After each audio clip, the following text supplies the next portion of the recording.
Good news and bad news today for the residents of Mayflower, Arkansas. All right, the good news is that Exon announced they're developing an official plan to evacuate an oil pipeline that ruptured underneath a Mayflower subdivision on Friday. The bad news is that this is how residents of that subdivision spent their Easter weekend.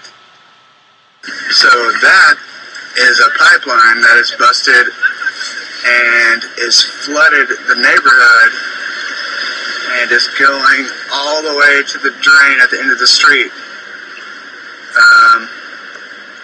Luckily, our house is here, which is seemingly unaffected, but the smell is unbelievable. I mean, look. Incredible. And that is oil.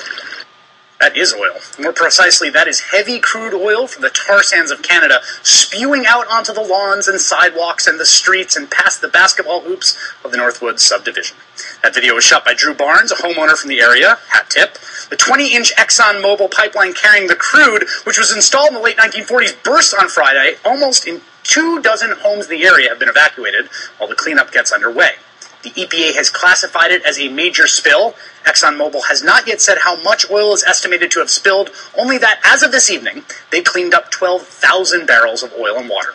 In local news coverage of the spill, it was common to hear evacuated residents say they did not even know they lived essentially on top of a 60-year-old oil pipeline. And of course, in the cable news business, the true measure of any oil spill is the degree of heartbreak spread by images of its avian victims. These obligatory photos of oil-covered fowl come from the Hawk Center in Arkansas.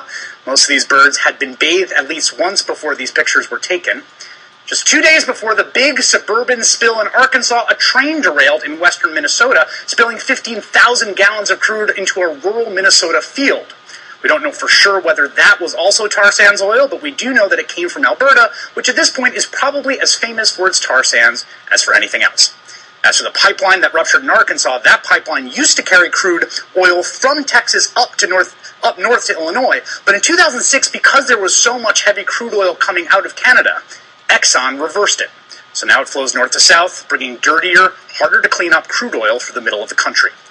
As America is projected to become the Western Hemisphere's hub for fossil fuel extraction, with some oil analysts even predicting that we'll surpass Saudi Arabia in oil output by 2020, we have a new dystopic vision of what our future life among our own fossil fuels might look like. This could be your subdivision soon, unless we do something differently. The amount of fossil fuel extraction we're doing now and the amount we're set to do, particularly if the 1,200-mile Keystone XL pipeline is ultimately approved, means that whether it's fracking in your backyard or a pipeline that's going to run underneath your subdivision, this is the future of fossil fuel America, unless we decide collectively to choose another future.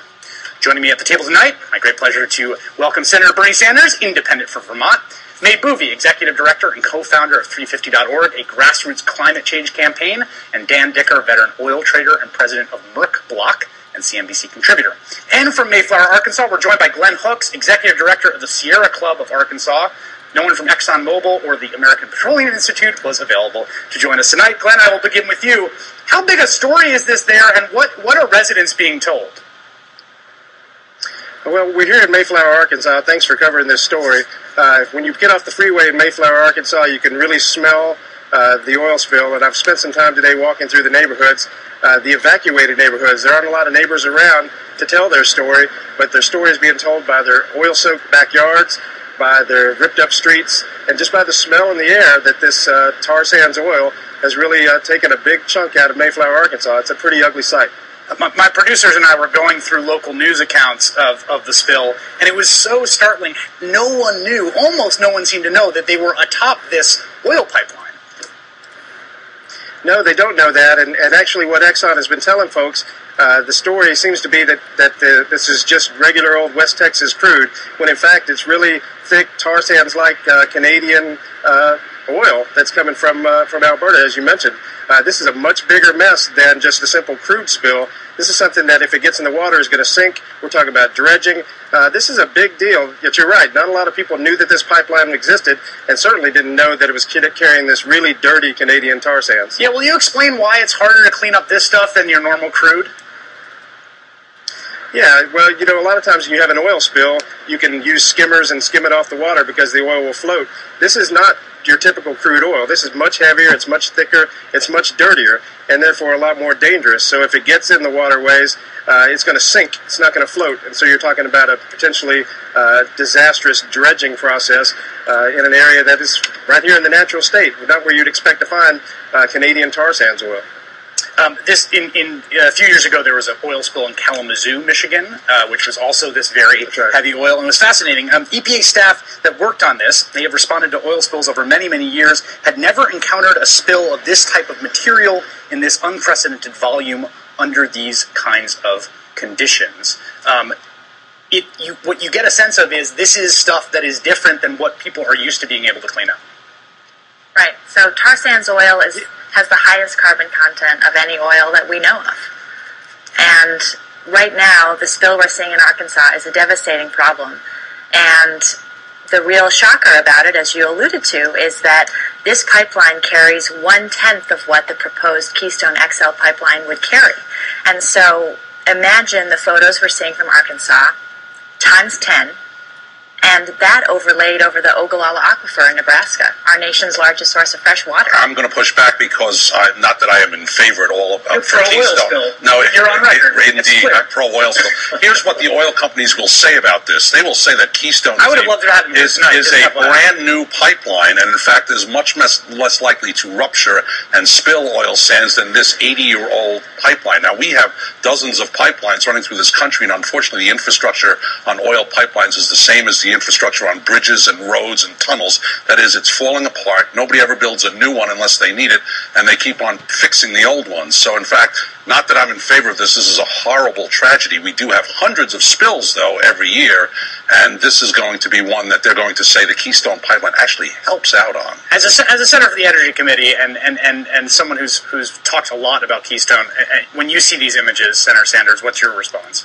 My response is it reminds me of what happened on the Gulf Coast. It reminds me of the Exxon Valdez, which are even a hell of a lot worse than what we're seeing there in Arkansas. But I'll tell you what, Chris, it really raises the broader question, and that is whether we continue to be a carbon-based economy, whether we finally recognize that if we don't get a handle on greenhouse gas emissions, that this planet is going to be facing some disastrous problems in years to come. As a member of the Energy Committee and the Environmental Committee, we have talked to scientists. You know what these scientists tell us? They say, the projections that we made about the damage for global warming, we were wrong. We underestimated the problem. What they're now saying is if we don't get our act together and start cutting in a very significant way greenhouse gas emissions, we're talking about this planet heating up by 8 degrees Fahrenheit by the end of the century. And that is calamitous for this planet. And you know what? Here's the thing. There are alternatives, and you never hear about a solar spill. When you hear about a solar spill, we call it a beautiful day. But Keystone has become this kind of flashpoint for the environmental movement, and obviously this being in the news is useful. It's a catalyzing moment, right? As we all think about building this massive new pipeline, there's already part of that pipeline's already built, part of it's already being built. The last part, which crosses the border in the north, is the one that's awaiting approval. And the idea here is that the reason that this is so important isn't just because you're going to get oil spills, so that's part of it, and I want to talk about the risk from that. It's that this will push us over into some new territory.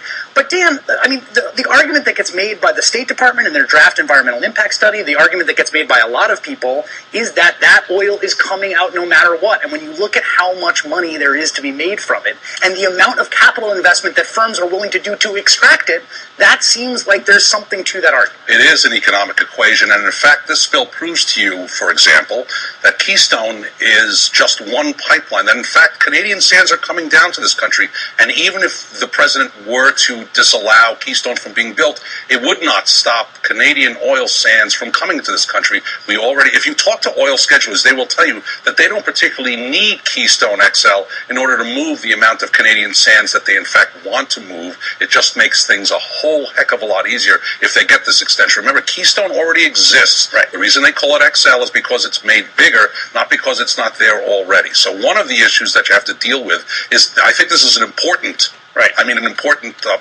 point that you have to take on Keystone because it's a symbol and an important one. Shouldn't be lost. But what should be remembered are the truths about Canadian oil sands. They are coming into this country already. They will continue to come into this country whether or not Keystone is stopped. Well, I think very simply, here's what the truth is. The truth is that the President of the United States, the Congress, and the American people have got to say, this is it. Not only do we not want a Keystone XL pipeline, but we have got to fundamentally transform our energy system away from coal, away from oil, and into sustainable energy and energy efficiency. What we are fighting for, people talk about economics. We are fighting for the future of the planet. We are talking about more and more Sandys and Irenes, which cost huge amounts of money in terms of rebuilding those communities, not to mention the future disasters that we'll see. And yet, here strikes me as the problem. On March 22nd, a symbolic vote in your august body, United States Senate, of which you are a proud member, 62 in favor, 37 against, a symbolic resolution calling for the approval of the Keystone Pipeline, including Democrats, quite a few, Baucus, Bages, Bennett, Carper, Casey, Coons, Donnelly, and, I must note, Senator Pryor of the great state of Arkansas. And I don't know how the president walks away from it, considering that he appeared during the election period in front of all those pipes in Cushing. He said he was expediting the southern half. He said he was waiting for the governor of Nebraska to approve a rerouting. He was waiting for the State Department to give approval and give its environmental study. He's gotten both of those. I don't know how he says no to Keystone at this point, even though he probably should. I don't know how he says no. That's the question I want to ask. I want to ask after the break, how do you say no to Keystone? Play some sound for the Republicans. And Glenn, I want to hear your thoughts on your senator and how this might change his mind right after the break.